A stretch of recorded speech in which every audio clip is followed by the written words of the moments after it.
First of all, I want to thank all of you guys for coming. This is an amazing crew, and what an amazing venue. This is super cool. It's really, really special for sure. I biked here from downtown, and it was amazing to just sort of see all the people out running, and such an active city. It's amazing to see. It's really, you guys have something really special going on here. And I also just want to thank Arc'teryx as well for supporting the film. It would have been very easy to make something super cheesy. And fortunately for me, it's something that I'm very proud with how it came out, and it's obviously a very emotional, trying time for me in a lot of ways.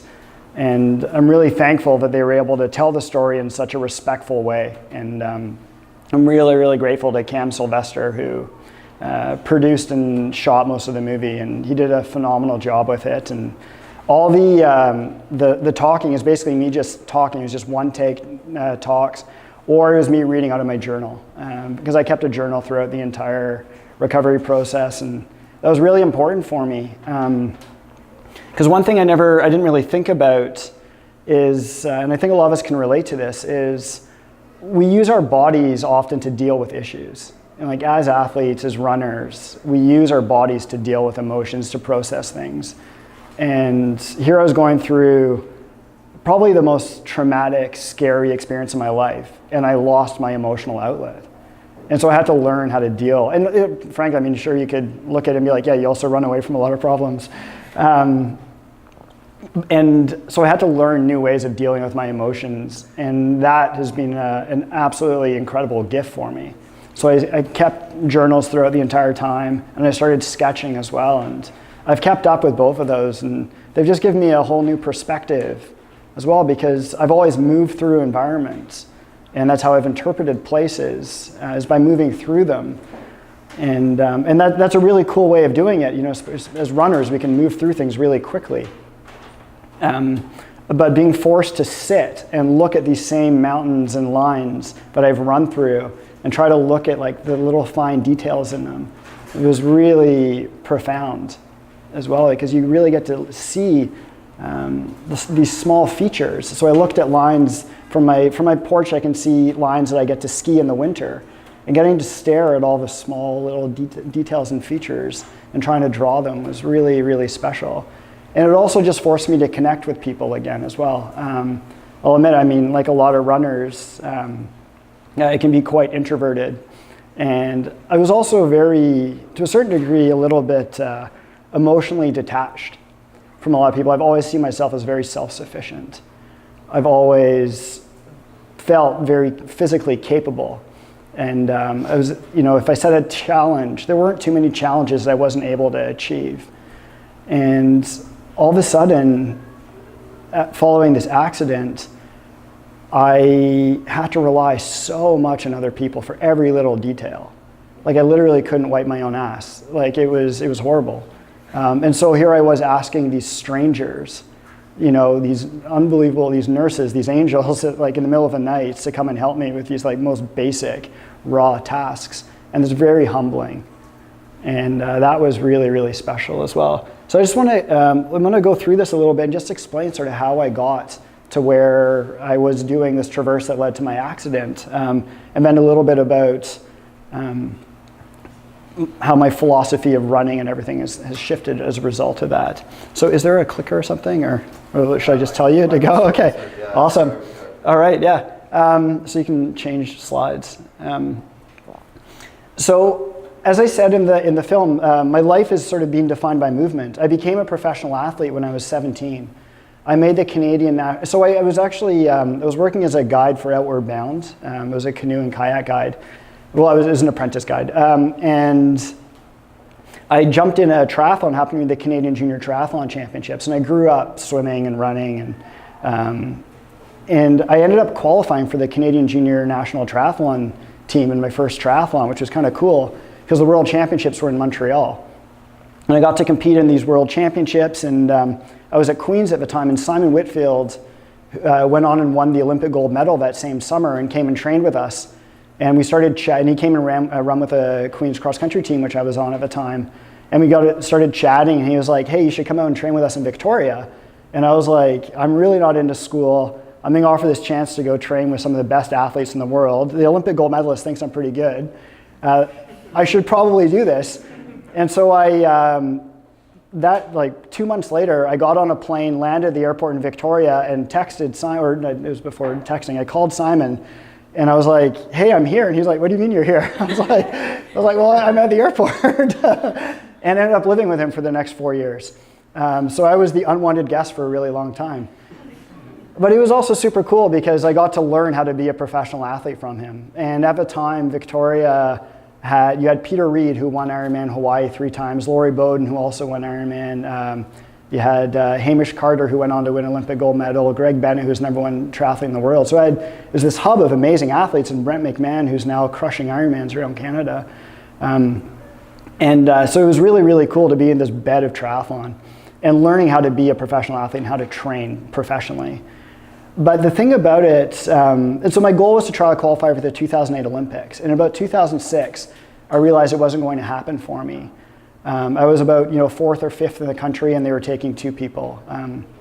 And sport can be really fair that way, and like it's just you just know if you're good enough or not at that level, and it was pretty cool. And the one thing that I realized though was it was a really structured training environment, and that really didn't suit my personality. It was really numbers driven, and like when you're swimming, every 100 meters or every 50 meters, you know what your pace is. You're out on the track, you're always tracking exactly how far you are, and your entire identity is based off these seconds. And your day can be ruined if you're like 1 or 2 seconds slower, which is in retrospect ridiculous, but when that's your sole focus, it's really, really important for you. And when I decided I wasn't going to do triathlons anymore, I'd always really enjoyed long trail runs. And there's something, for whatever reason, I just always seemed to do better relative to other people. The longer the runs got and the more technical they were. It's just something that I was always really drawn to. And so I signed up for my first trail race, which was a 5 Peaks race in, where was it? Out in Vancouver. And had a great time, qualified for the Canadian Mountain Running Championships, and went and competed at the World Long Distance Mountain Running Championships, and ended up finishing 9th at those. And from there, just sort of snowballed into longer and longer runs. And I just love the freedom. And I actually remember the picture that inspired me to get into trail running, and it's a really, really weird image to be drawn to, but it was a picture of Scott Jurek. Do you guys know who Scott Jurek is? So he's a 7-time Western States champion. He had the record on the Appalachian Trail. And it's this picture of him running in the woods. He's got this like tiny little crop top shirt on, these really short shorts. He's got this long ponytail. He's got his dog chasing him. And for whatever reason, I was like, I want to be that guy. Which in retrospect, I was initially attracted to guys running in Speedos and then guys in really short crop top. Really weird. But it's something about, he just looks so free. And he was still competing, which I really enjoy doing, and challenging himself. It looked like he was doing it on his own terms. And I really loved that. And I found that as I got into longer and longer distance running, as I was able to adapt the training to suit my personality a lot more. And so rather than worry about pace times, I started instead, I'm more of a storyteller than a numbers person. And I'd create narratives for myself when I was out training. Be like, these are the thoughts I have, these are the feelings I have when I'm running like at a hard tempo pace, or these are the thoughts and feelings I have when I'm running at this sort of an effort. And because I had this long background of really structured training, I could adapt it. So it's sort of, not to compare myself to these people, but a lot of the great surrealist painters and artists have a classical training. And so I think having that classical training allows you then a certain amount of freedom afterwards. And I really love that, and I thrived off it. I found I had a lot less pressure. But the thing I found after doing these trail races for a while is I started to get more and more attracted into bigger and bigger mountain terrains. And what I starting to do was adapting my running, and I started to find racing a little bit constrained as well. And so rather than be forced to run along a certain path, I'd be like, I love the look of that summit. Let's figure out how I can get up to that summit quickly. So this is the summit of Mount Assiniboine, which is one of the highest peaks in the Canadian Rockies. And so I ran in 25K, ran to the top of Mount Assiniboine, ran out, and then ran back out in a day. So doing things like that, these really cool challenges, and looking at these big traverses, and these slightly more, something involving a little bit more technicality, And I really, really enjoyed that. And I found myself competing less and less and moving more and more into this like light and fast mountaineering and alpinism. You can change again. And so that's what led me to Rogers Pass, which is really close to where we live. Where I live in the Rockies, the rock quality can be a little bit suspect at times. Whereas in Rogers Pass, it's these beautiful quartzite blocks. So it's a much more solid rock. So it's a little bit safer for moving fast in. And so this is something called the Asalkan Traverse. And I was out, did this really cool ridge traverse with my wife, who also happens to be into these sort of activities, now my wife. And it was really cool. So this is the sort of terrain that I was moving in when I had my accident. And to give you a small idea, you can sort of see in this picture here, but basically what I was trying to do was a link up of every peak in that shot, including Mount Sir Donald. So it's not a trail run by any means. It's proper mountaineering, but we're doing it taking trail runner mindset. So just really, really minimal amount of gear and trying to cover technical terrain really, really quickly. It's not difficult from like a pure alpinist perspective, but there's obviously real consequence to it. Yeah. And we came, and so I met up with Nick Elson and Dakota Jones, who Dakota just won the Pikes Peak Marathon, and Nick Elson's one of the best sort of fast and light alpinists in the world at the moment. And arguably, he's a better climber than Killian. He's almost as fast as Killian. Like but he's also just this really, really humble, soft-spoken guy who would never self-promote. It's quite cool, actually. And so they're just very, very competent, accomplished athletes. And I was really drawn to doing this line. And it just so happened that they were both available as well. And there was this perfect weather window. And so we met up the night before in the parking lot and got the minimal gear together that we needed. But we had all the gear we needed for the route, but like not a single piece more. So we had helmets, I had an inReach with me, a little bit of rope, a little bit of gear to build some rappels if we had to, because we weren't entirely sure what the route was going to look like. We also had some lightweight crampons. I had a down jacket because we were trying to do this link up in a single push. It had only been done 3 or 4 times and it had taken other parties 3 or 4 days. And we were trying to do it in a single push, which is a day, but a day just means you haven't slept. So it could be a little bit longer. You have been 24 hours specifically. And so we covered the first 3 or 4 peaks really quickly. Then we came to this thing, the Saltzer Tower. And it doesn't even really count as one of the peaks on the route. It's just a big rock buttress sort of stepping your way up towards another peak. And we were somewhere up in this area up here, and Nick and Dakota were moving a little bit faster than me. And I was just sort of following their route. And all of a sudden, I pulled on this block, and my life changed instantly. It was quite a horrible feeling. Felt the block pull out on me, and next thing I knew, I was just free falling. And it's really weird, and it's a little bit cliche to say, but like I just knew instantly I was dead. Like it was that simple. Like there was nothing I could do. I was just falling backwards. And you can click, and so this is from the search and rescue helicopter, and to give you a sense, that's me. So I fell from somewhere up there, just bouncing down these rock buttresses. And fortunately though, I was wearing a helmet and I was carrying the rope and I had the inReach, which in retrospect is a little bit stupid. But I, for whatever reason, it just wasn't my day, and the rope protected my spine just a little bit, and the helmet I was wearing covered the back of my basal skull, so the very back of my skull. And it was like it's completely shattered, and I still have hair and blood like caked in it. But I do remember, and as I said in the film, seeing the mountains behind me flipped upside down, and thinking like, that's wild. That's the last thing I'm ever going to see. And having a really clear image of that.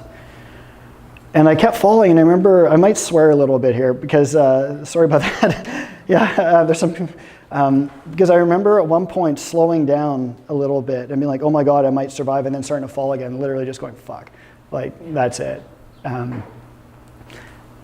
But all of a sudden I realized I wasn't falling anymore, and I was just face down in this pile of rocks, and I was like, oh my God, I'm alive. That's crazy. And I remember seeing this pool of blood underneath me, and that like jolted me back into alertness. And instantly I was like, okay, hey, that was really stupid. Don't move. If you're going to have a really serious mountain accident, you can change pictures. I'd highly, highly recommend having two of the fastest mountain runners in the world with you. Yeah, because they were able to run down to me quite quickly, but they were convinced that they were coming down to a body recovery.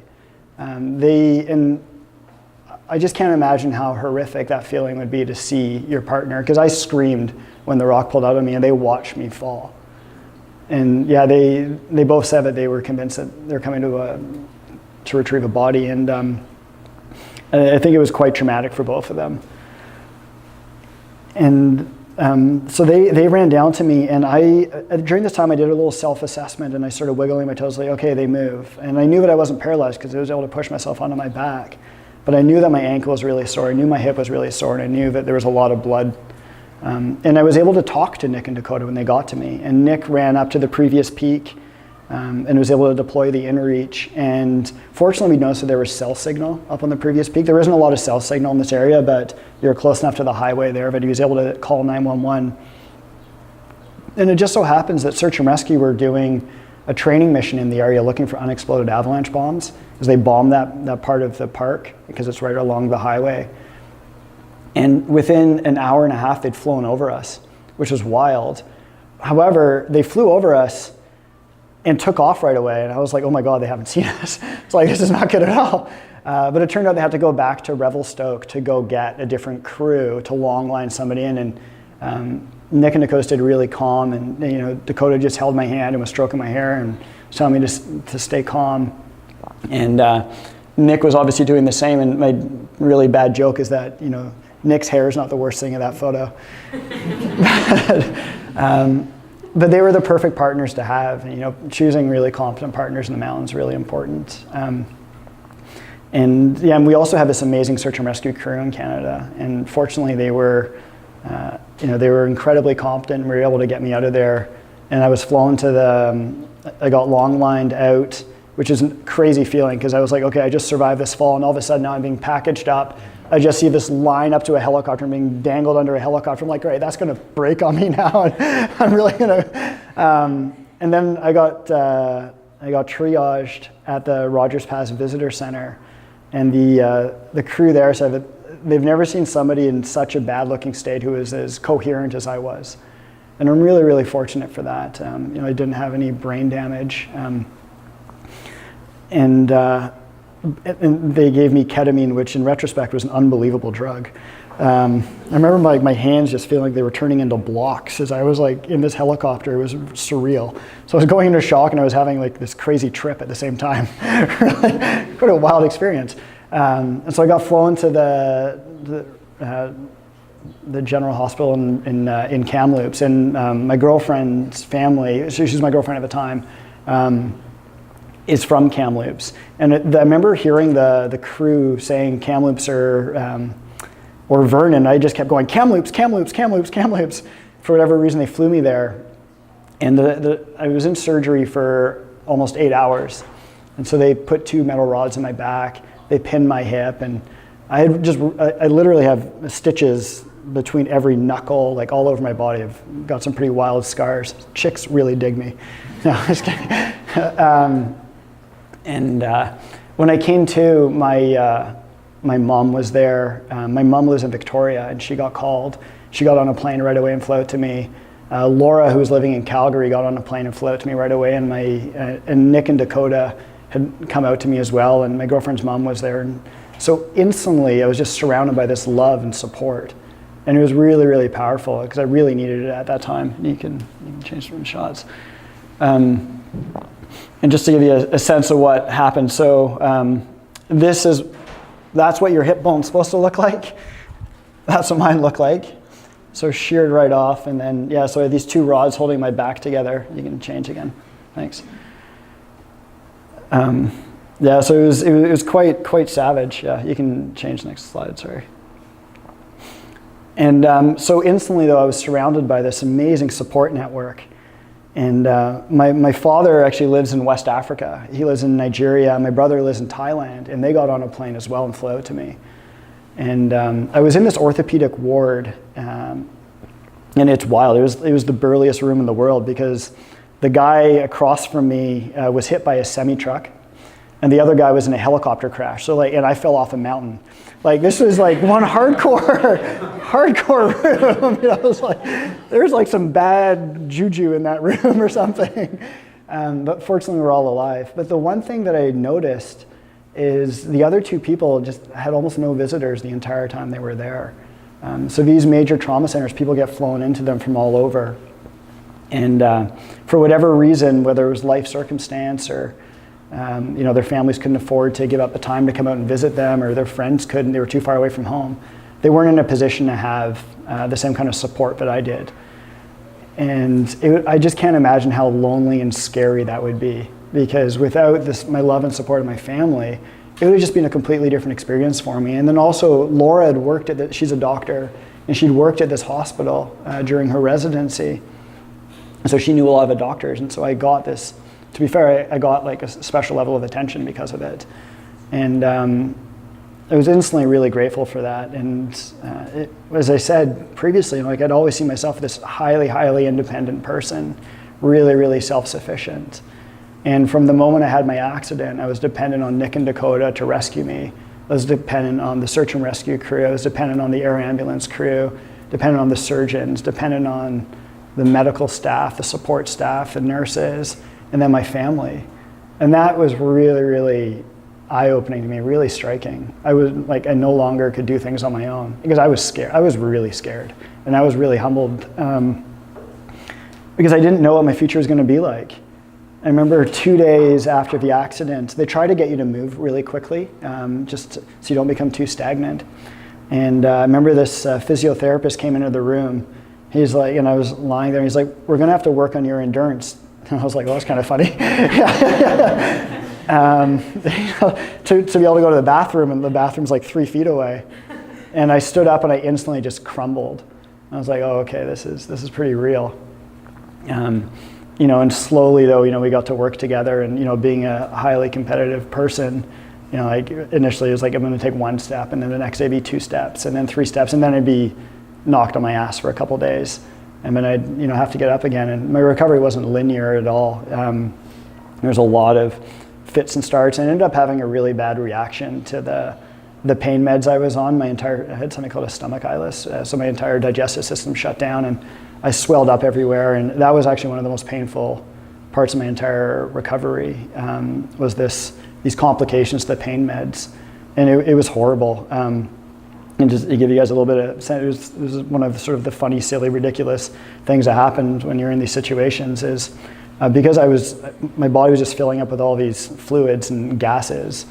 It was about 3 o'clock in the morning, and I just couldn't sleep, and I was in so much pain and so much agony, and I was just looking for some sort of relief from this. And despite having a broken back and hip, I just needed a release. And so I grabbed my legs as hard as I could, and I just billowed them into my chest, and I had this tiny, tiny little fart, and it was it was orgasmic. It was the single greatest moment of my life. But it's in retrospect, these really, really small pleasures just give you so much. And a lot of that, I sort of learned a little bit from my time with ultra running and these really difficult long races. I realized that you're going to have big highs and lows, and you have to really celebrate every little success along the way and accept the really difficult parts of it. And I just had to learn how to accept what my body was able to do on every given day, and just be grateful for what I was able to do rather than dwell on what I might have lost. And that perspective shift was really, really important for me, and I think really helped me recover quite a lot faster. Because it'd be very easy and natural to be quite sad at the whole process. But I think and I think a lot of us have had some sort of an injury, and we're getting ready for something, and it's it becomes quite all-consuming. And I think sometimes those less significant injuries in the bigger picture can actually be more difficult to manage, because that you should be healthy, and it's just something's just holding you back from being able to perform the way you want to. But because my injuries were so severe, and I was just so happy to be alive, it became a lot easier for me to let go of what my limitations were. and just really focus on the successes on a day-to-day basis. And that was really powerful for me. Because, as I said, like it wasn't a linear process for me at all. I slowly started walking a little bit more. I was able to take more and more steps. And when I was finally released from the hospital, I'd go for a mile run, then walk. I went for a mile walk and then a 2 mile walk. And then I went and saw my doctor in Campbell, and he's like, I've got some bad news for you. Your foot's actually much worse than we thought, and you're gonna have to go back in a wheelchair for 6 weeks. Which was quite disheartening for me because I was having this freedom, I was starting to move again, I was loving it. And all of a sudden I have to go back in a wheelchair. I was like, oh, that's kind of, so I felt sad for a day because you do, and that's okay. It's okay to feel sad about these things. But then I was like, okay, this is just a new reality for me. And so I started going to the water instead. And I became really, it's quite funny, became really good friends with the senior citizens in Canmore because we had this noon broken hip party. So me and all these late 60s women were like water running together. And it was quite special. However, I was able to recover a little bit quicker than them in the big picture, but I'm still friends with a few of them. And Laura ended up taking some time out, and Laura and I were going through a challenging time in our relationship prior to the accident, and it really just brought us together. I've always been, I'm a difficult person to have a relationship with, I'll admit, just because I can be a wanderer in terms of wanting to go big plans. I can be very single-minded, focused, as I was saying previously, and this just really made me realize, hey, you've got an amazing person here in your life, just accept that. And it was really profound for us. And my mom left Victoria and came out and lived with us for a month as well, and it was just really special to have this support network helping look after me, because I really couldn't do too much on my own. And as I said, I was very scared this entire process. And so it really helped me reconnect with my family. And my mom and my dad had been estranged since I was about 16. And by the end of this whole process, they were having dinner together again. And so there's always beautiful things that came from this horrible incident. And it's quite amazing to have experienced that. Change it, yeah. And over time, I was able to. The one thing that I do remember from the recovery is a couple of my friends drove out from Vancouver to come to be with me, and I was in this wheelchair, and they asked me what I wanted to do, and I was like, I just really want to go outside. Hospitals are just really stale environments. Even though I was given this amazing, ended up being given my own room and things because I was getting so many visitors. They're like, you need to go and you get your own private quarters here because you're kind of bothering the other people with the visitors that you're getting. And my friends came out and they put me in this wheelchair and they pushed me outside. And I remember every little crack on the way out, even though this is a hospital that's fairly smooth surface, every crack was just agony. It was just, I was in so much pain just going onto the elevator and off it. But they took me outside, and it was this, in retrospect, it's this concrete, dank little, arboretum with a few little trees in it. And I felt this breeze across my skin. I was like, oh my God, I just love this so much. And I just got so much energy from that, and realized what I really love is just being outside.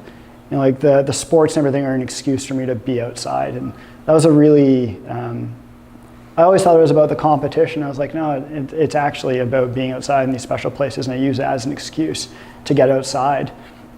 And so once I was able to get more mobile, I started to go outside again. And each of these photos is really special. So this one is actually really funny. This is one of my first times allowed to go walking again, and this is in Banff. And Laura grew up fly fishing, and I'm not really much of I always enjoyed moving too much to want to stop and go fly fishing. And I was like, let's go fly fishing, that'd be amazing. And so we walked out into this thing, and about 10 seconds after this shot was taken, I was yelling for help because I walked out into the river, sank in some mud, and my hips and ankle weren't strong enough to move me out of there. And so I was stuck in mud, and yelling at Laura to come pull me out of this stupid river. So in retrospect, that was quite a funny shot. This was one of the first mountain walks I went on. I was able to hike up, and I had a bit of a challenging time walking back down afterwards, but it was just really, really powerful. And we got a really early snowfall, and this is my first ski tour. And I was able to ski tour quite quickly after the recovery because it supported my ankle really well. And it's quite low impact. And I love skiing. And so we skinned up to the top of this thing, and I was actually like moving pretty well. And then we went to go, it's quite a mellow slope. So we went to go ski down it. And once again, my hip wasn't strong enough, so I like fell my way down the mountain. It'd be like turn, fall. So, but I was out moving in the mountains again. And these shots here are sort of my first climbs back after the accident. And it was only 3 months after I had my accident. And this one, we were in Hawaii going for a trail run. And I have a really bad habit of starting a trail run and then seeing something cool and sort of bushwhacking up to it. And ended up with Laura on this quite exposed ledge, and I just totally wigged out.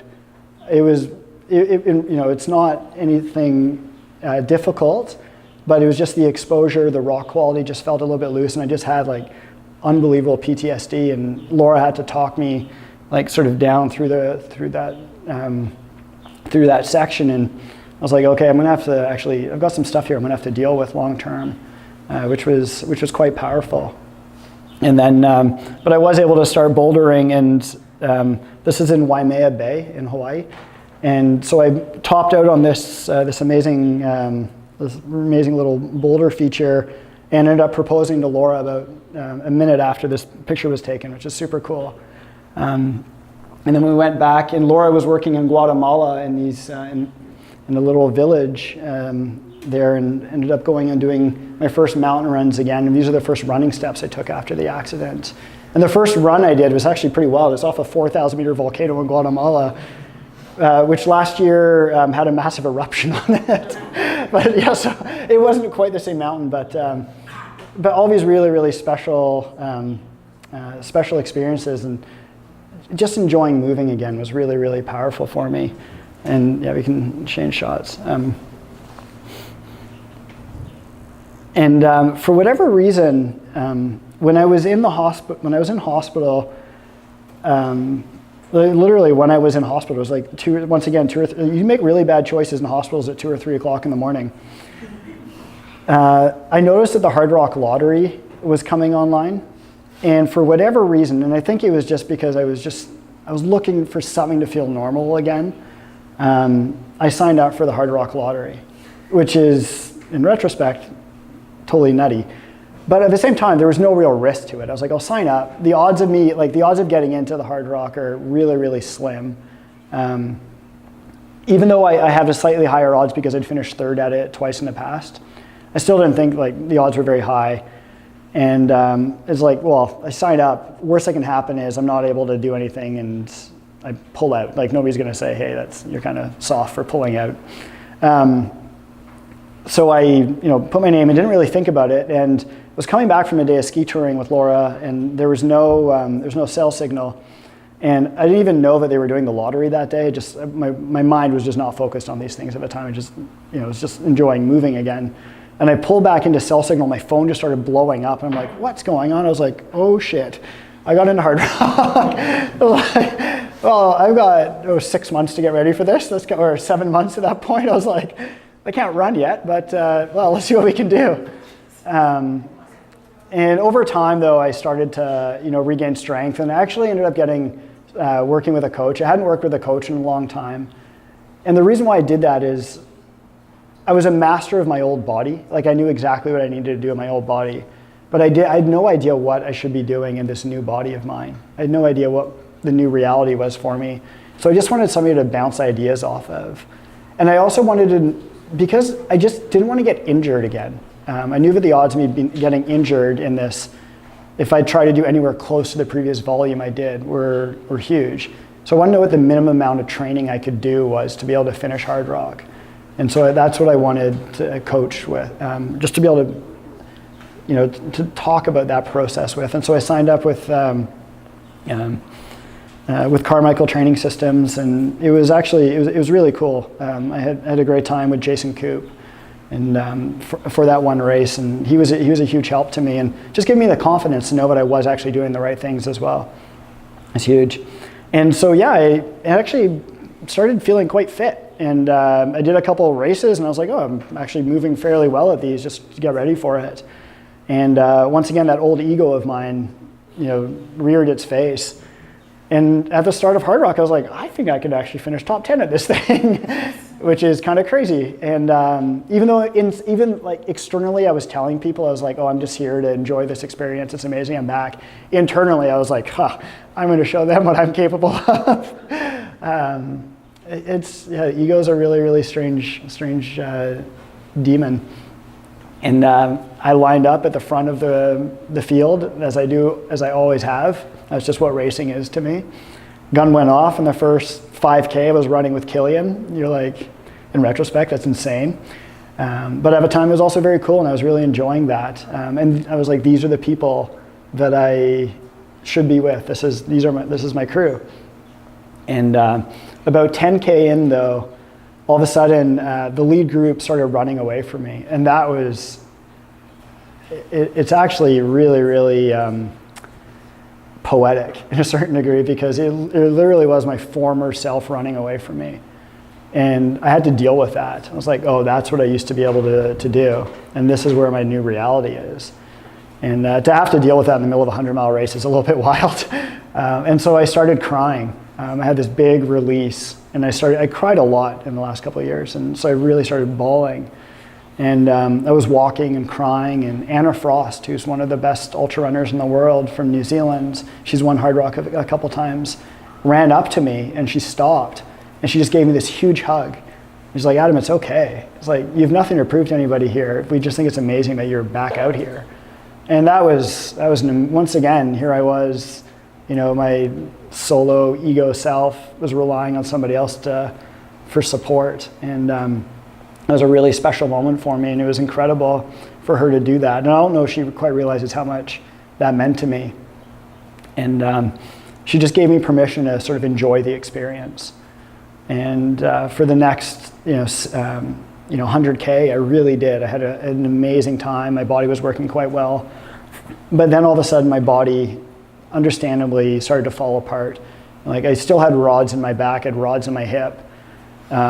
And my ankle wasn't working properly, and I started to get some compensation issues, and I thought I broke my foot halfway through the race. And I was getting married 2 weeks later, and I promised Laura that the one thing that I was going to be able to actually dance at our wedding.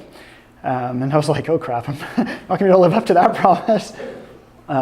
It was actually, I stopped enjoying it at that point. It became really, really difficult for me. Because I'd always been able to rely on my body in the past. I'd never had to, not that it was easy, but I just knew that I could push through these things, and I could be competitive, and my body would respond the way I wanted it to, and here my body was failing on me. And I found that to be really difficult. And one thing that was amazing, though, is I had Nick and Dakota crewing for me at Hard Rock. And so to have these two guys who thought that they were watching their friend die, to 10 months later crewing for him in the middle of one of the hardest 100-mile races in the world, and some of the conversations that we got to have in those couple of days, because we hadn't seen each other as a crew since the accident, was really, I think it was quite cathartic to all of us. So really I got to hear their side of the experience, and they hadn't talked about it to a lot of people. They didn't want it to become their story, and I respect that. And so we really they got to unload a lot of the burden that they'd carried as well, and it was really special. But in the back of my mind, when we were out there, I was like, oh my God, Nick has never moved this slowly in the mountains, as I was like hobbling my way through. To give you guys an idea of how slowly I was moving at the end of Hard Rock, it took me an hour and a half to do the last 6 miles, and they were all downhill. Like I was in a lot of pain. But also, it was quite wild, because I was like, I don't know what compelled me to finish, because it would have been so easy to quit at any stage. And that's something I hadn't really thought of going into the race. Is every time I'd go into an aid station, it was really easy to quit. It would have been so easy to quit. And I really had this internal struggle. I was like, why are you out here? Like, what are you trying to prove to people? Like, why are you doing this? It's like, do you really want to be doing this, or are you just doing it because your ego is telling you you need to be doing this and you want to show other people that you're capable of doing it? And so I had this really big internal battle going on. Because if I dropped out at 70 miles, nobody was going to say, hey, that's kind of cheesy. Why are you pulling out of Hard Rock 70 miles? Everybody would be like, that's amazing. You ran 70 miles after breaking your back. That's kind of special. And they would have been right. It would have been. But for whatever, I had this amazing opportunity with Nick and Dakota, and I kind of told myself I wanted to do it for them, and I wanted to do it for Laura, and I wanted to do it for my family and the support network. And so I was externalizing my reasons for finishing, and that really helped. So rather than doing it for my own ego, doing it for other people really helped push me along. And when I finally got to that last mile, I had all my fellow racers and competitors. So these people who just finished running 100 miles themselves in like a really difficult 100-mile race, 24 hours is the winning time. So people haven't slept in a couple days, and they all came out and cheered me across the finish line. And that was really, really special to have that moment and to feel that support from the community. And once again, here I was, uplifted by other people. It was a really, really special moment for me.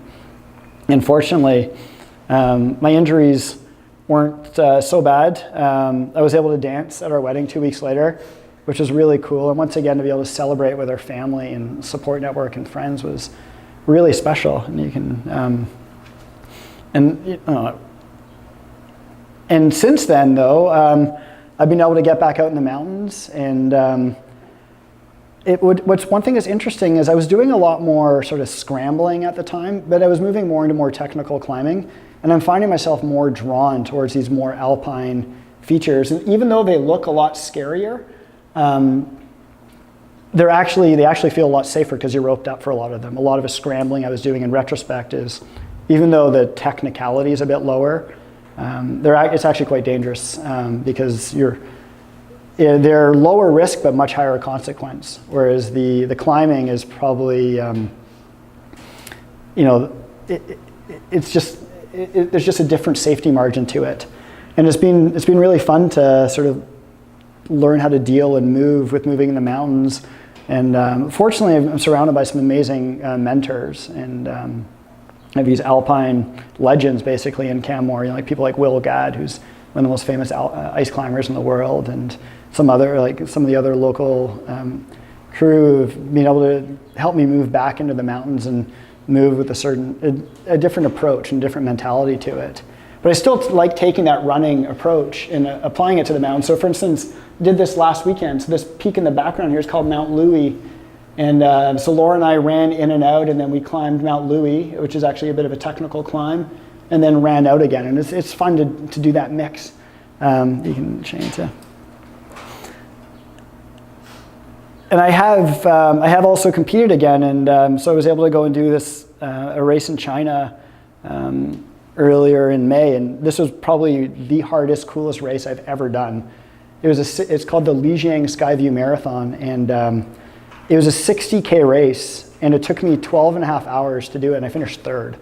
It's got 5,000 meters of vertical gain, but you go up to almost 15,000 feet in it, and the entire thing is off trail. It was so cool, and you start at midnight. And it was also one of the best organized events I've ever done, and I never thought I would actually finish on the podium at a race again.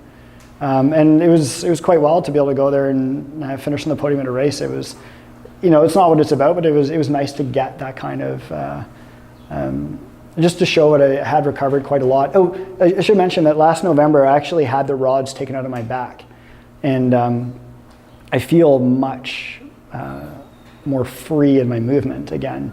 And I didn't realize just how restricted my movement was until and it sounds obvious in retrospect, that having two rods in your back might be a little bit restricting to your running.